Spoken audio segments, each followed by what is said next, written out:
Good morning. Happy, healthy, fabulous. And I'm Ro, your happy mindset coach. And oh, look, it's going down. The swelling's going down. It's getting there. Anyway, today I wanted to talk about programming. So when I was in my 30s, I decided that I wanted to get into systems engineering and took courses in programming and design, and I got hired as a systems engineer, and it was fabulous, right? I loved it. And my first boss, Ron, was fabulous. He was so great. And he taught me so much more than just programming and design. He taught me top-down programming from a whole different approach.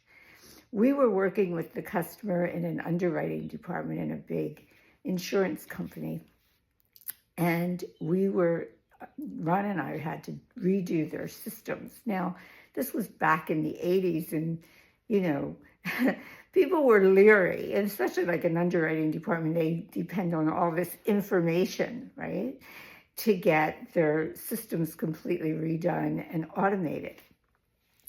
So he taught me that when you go into top-down programming, when you go with a customer, you have to look at their bottom line. What do they want? What is their goal?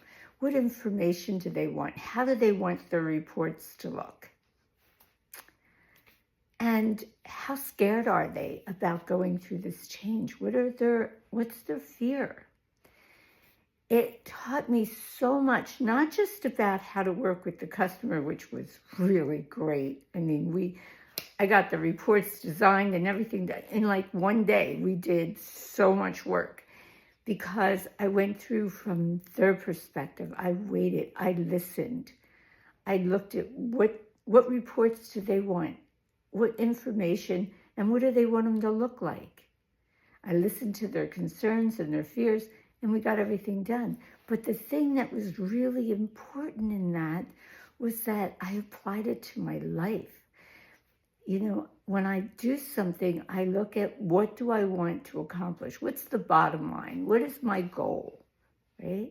And then I go backwards from there. And not just on big things, on little things. It's the little day-to-day things that we're always doing that really affect us.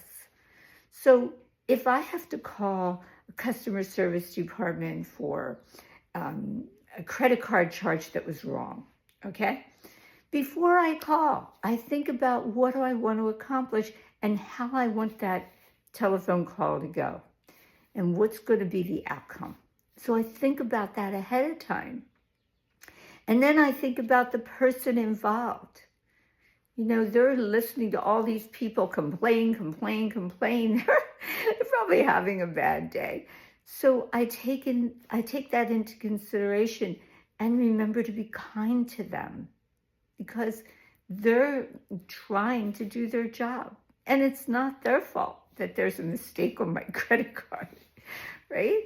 And so this really works. I mean, even for silly things like if I'm going downtown, like now I'm going to San Francisco, and I want to park a certain place, I visualize the parking space before I get there. And there it is. And when I get on a plane, as soon as I get on the plane, I look around the plane, I give the plane good energy, and I visualize how I'm going to feel when the plane lands and we get out. Visualize what you want, and you'll get it. Visualize what you don't want. Suppose I went to that customer and I said, well, what don't you want in your report? Oh, I don't want to know the price of cat food over the past year. No, you want to know what you want, not what you don't want. And visualize that and work on it. Okay? Practice. See you tomorrow. Have a great day. Insist on fabulous. Bye.